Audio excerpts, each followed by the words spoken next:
यह कहानी कुमारी लड़की और एक कुत्ते की है। कैसे लड़की ने कुत्ते से अपने अंदर की प्यास बुझाती है और संभोग के कारण कुत्ते से आदमी कैसे बन जाता है। किया है इसका राज। कहानी बहुत अच्छी है, पूरा सुनिए, मजा आएगा। सदियों पहले देवताओं और राशियों के आशीर्वाद से स्थापित एक प्राचीन राज्य था, विजयगढ़। यहां का राजा चंद्रसेन अपनी वीरता और न्यायप्रियता के लिए प्रसिद्ध था। लेकिन उसके छोटे पुत्र राजकुमार विक्रांत का जीवन प्रेम और श्राप की कहानी बनकर रह गया। राजकुमार विक्रांत साहसी और सुंदर था। वह केवल एक योद्धा नहीं, बल्कि प्रकृति से गहराई से जुड़ा व्यक्ति था। उसे जंगलों, पशु पक्षियों और प्रकृति की हर चीज से लगाव था। लेकिन उसकी किस्मत में प्रेम से अधिक पीड़ा लिखी थी। एक दिन जब विक्रांत शिकार पर निकला, उसने जंगल में एक रहस्यमयी स्त्री को देखा। उसकी आंखें गहरी, स्वर मोहक और रूप अद्भुत था। वह थी कामुकता से भरी जादूगरनी मायाविनी, जो विक्रांत की सुंदरता पर मोहित हो गई। उसने विक्रांत को अपने साथ सोने के लिए बोला था, लेकिन विक्रांत ने उसके प्रस्ताव को ठुकरा दिया। अंदर की आग से जलती हुए अपमानित मायाविनी ने श्राप दिया, तुम्हारा मानवीय रूप छिन जाएगा और तुम उस रूप में तब तक रहोगी जब तक कोई कुमारी लड़की अपनी इच्छा से तुम्हारे साथ संभोग करके तुम्हारे श्राप को तोड़ ना दे। और फिर एक भयावह रोशनी के साथ विक्रांत एक काले कुत्ते में बदल गया। शताब्दियों बाद एक छोटे से गांव में दिव्या नाम की लड़की रहती थी। उसकी मां बचपन में ही चल बसी थी और पिता भी एक दुर्घटना में मारे गए थे। गांव वालों को वह मनहूस लगती थी, इसलिए उसे हमेशा तिरस्कार सहना पड़ा। परंतु दिव्या का मन कोमल था। वह प्रकृति और पशुओं से प्रेम करती थी। एक दिन उसे जंगल में एक काला कुत्ता मिला, जो किसी राजसी प्राणी जैसा प्रतीत हो रहा था। उसकी आंखें आम कुत्तों जैसी नहीं, बल्कि किसी गहरे रहस्य से भरी हुई थीं। दिव्या ने उसे शौर्य नाम दिया और उसे अपने साथ ले आई। शौर्य उसकी हर समय रक्षा करता और गांव के लोगों से दूर रखता। गांव में एक दिन मेला लगा। दिव्या भी वहां गई, लेकिन लौटते समय कुछ बदमाशों ने उसे घेर लिया। जब वे उस पर हमला करने वाले थे, तभी झाड़ियों से शौर्य छलांग लगाकर उनके ऊपर टूट पड़ा। बदमाशों ने कभी किसी कुत्ते को इतनी ताकत और क्रोध में नहीं देखा था। उसकी आंखें जल रही थीं, जैसे वह कोई साधारण पशु न होकर कोई दैवीय शक्ति हो। डरी हुई दिव्या ने शौर्य को गले लगा लिया और रो पड़ी। और दिव्या ने भावुक होकर कुत्ता के साथ अपनी अंदर की आग मिठाई। उस रात जब वह सोने गई तो उसने सपना देखा। एक सुंदर राजकुमार एक गहरे जंगल में कैद है। कोई स्त्री ही उसे मुक्त कर सकती है। जब दिव्या जागी तो उसे कुछ अलग महसूस हुआ, लेकिन वह इस संकेत को समझ नहीं सकी। कुछ महीनों बाद दिव्या ने महसूस किया कि उसके शरीर में परिवर्तन हो रहा है। धीरे धीरे उसकी तबीयत बिगड़ने लगी और फिर गांव वालों को पता चला कि वह गर्भवती है। सभी स्तब्ध रह गए। दिव्या ने कभी किसी पुरुष को छुआ तक नहीं था, फिर भी यह चमत्कार कैसे हुआ? गांव वालों ने उसे डायन कहना शुरू कर दिया। वे कहते, यह कोई श्राप है या किसी आत्मा का खेल। लेकिन दिव्या जानती थी कि यह कोई श्राप नहीं, यह दिव्या ने कुत्ता के साथ किया कर्म का फल है। जब दिव्या का प्रसव समय आया तो गांव वालों ने उसे बहिष्कृत कर दिया।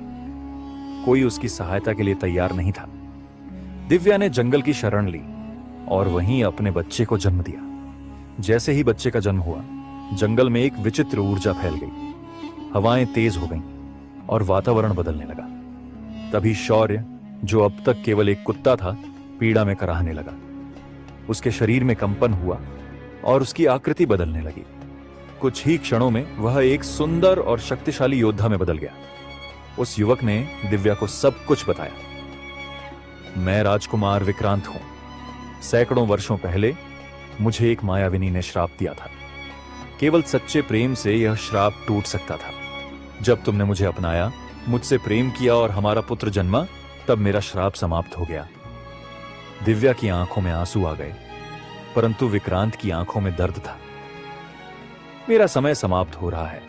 इस श्राप के टूटने के बाद मैं इस संसार में अधिक समय तक नहीं रह सकता, लेकिन हमारा पुत्र तुम्हारे साथ रहेगा। कुछ ही क्षणों में विक्रांत की देह पत्थर की तरह कठोर हो गई और फिर वह राख बनकर हवाओं में विलीन हो गया। दिव्या ने विक्रांत की निशानी को गले से लगा लिया। वह जानती थी कि अब उसका जीवन पूरी तरह बदल चुका है। गांव वालों को जब सच्चाई का पता चला तो उन्होंने दिव्या से क्षमा मांगी, लेकिन दिव्या ने गांव में लौटने से मना कर दिया।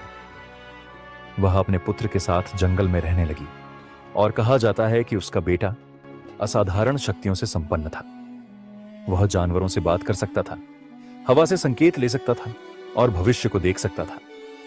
कहा जाता है कि कभी कभी जंगल में एक काले कुत्ते की छाया दिखाई देती है और हवा में एक रहस्यमयी फुसफुसाहट सुनाई देती है। प्रेम कभी नहीं मरता। प्रेम किसी भी श्राप को हरा सकता है। दिव्या अब अकेली नहीं थी। उसके साथ उसका पुत्र अर्जुन था, जो किसी सामान्य बालक की तरह नहीं था। जैसे जैसे वह बड़ा होता गया, उसकी विशेष शक्तियां उभरने लगी। वह जंगल के हर जीव से संवाद कर सकता था। जब भी कोई संकट आता, हवाएं उसे पहले ही संकेत दे देती। उसकी आंखों में एक अजीब चमक थी, जैसे वह किसी और युग का योद्धा हो। जब अर्जुन 5 वर्ष का हुआ तो एक दिन जंगल में एक साधु आया। उसने दिव्या को देखते ही कहा, यह कोई साधारण बालक नहीं है, यह एक नई कहानी का आरंभ है। साधु ने अर्जुन का हाथ देखकर भविष्यवाणी की, एक दिन यह बच्चा अपने पिता की अधूरी लड़ाई लड़ेगा। एक प्राचीन शत्रु फिर से उठेगा और इसे अपने भाग्य का सामना करना होगा। दिव्या घबरा गई। उसने साधु से पूछा, कौन सा शत्रु? साधु ने गहरी सांस ली और कहा, जिस जादूगरनी मायाविनी ने तुम्हारे पति को श्राप दिया था, वह मरी नहीं है। वह अब भी जीवित है और वह इस बच्चे को भी श्राप देना चाहेगी। अर्जुन पर संकट के बादल। साधु की बात सच निकली। कुछ वर्षों बाद जब अर्जुन 9 साल का हुआ तो जंगल में अजीब घटनाएं होने लगी। पशु अचानक आक्रामक हो गए। दिव्या के चारों ओर अजीब परछाइयां घूमने लगी। अर्जुन को बार बार अजीब सपने आने लगे, जिनमें एक स्त्री काले वस्त्रों में उसे बुला रही थी। फिर एक रात आसमान में बिजली कड़कने लगी और हवा में मायाविनी की ठंडी हंसी गूंज उठी, तुम्हारा पुत्र अब मेरा है दिव्या। मायाविनी जंगल में प्रकट हुई। उसकी आंखों में वही अंधकार था जिसने विक्रांत को श्राप दिया था। उसने अर्जुन की ओर हाथ बढ़ाया, लेकिन तभी दिव्या ने अपने बेटे को ढाल की तरह अपनी बाहों में भर लिया।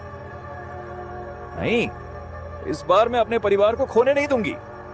मायाविनी हंसी, तुम क्या करोगी? तुम केवल एक सामान्य स्त्री हो। लेकिन तभी जंगल में हवाएं तेज हो गईं। पेड़ झूम उठे और अर्जुन की आंखों में वही रोशनी चमकने लगी जो कभी उसके पिता विक्रांत की आंखों में थी। अर्जुन ने हाथ उठाया और एक शक्तिशाली ऊर्जा मायाविनी की ओर बढ़ी। मायाविनी चीख उठी, यह असंभव है, एक बच्चे में इतनी शक्ति। लेकिन अर्जुन अब कोई साधारण बालक नहीं था। वह अपने पिता की शक्ति और अपनी मां के प्रेम से जन्मा एक चमत्कारी योद्धा था। अर्जुन और मायाविनी के बीच भीषण युद्ध हुआ। जंगल हिल उठा, पक्षी भयभीत होकर उड़ गए और हवा में बिजली कौंधने लगी। आखिरकार अर्जुन ने अपनी ऊर्जा से मायाविनी को जला दिया। वह चीखते हुए धुएं में बदल गई और हमेशा के लिए नष्ट हो गई। अर्जुन ने दिव्या की ओर देखा और मुस्कुराया, अब कोई श्राप हमें नहीं तोड़ सकता मां। इस युद्ध के बाद अर्जुन को अपने वास्तविक उद्देश्य का आभास हुआ। वह केवल एक बच्चा नहीं था, वह एक नए युग की शुरुआत था। दिव्या उसे विजयगढ़ ले गई, जहां अर्जुन को उसका वास्तविक अधिकार मिला, राजकुमार विक्रांत का पुत्र और राज्य का भविष्य। अर्जुन को वहां उसका सही स्थान मिला और उसने अपने पिता की विरासत को संभालते हुए एक नए युग की स्थापना की। अमर प्रेम और शक्ति की कहानी, दिव्या, विक्रांत और अर्जुन की कहानी एक यादगार गाथा बन गई। आज भी जब जंगल में तेज हवाएं चलती हैं तो लोग कहते हैं, यह अर्जुन की शक्ति और विक्रांत के प्रेम का संकेत है।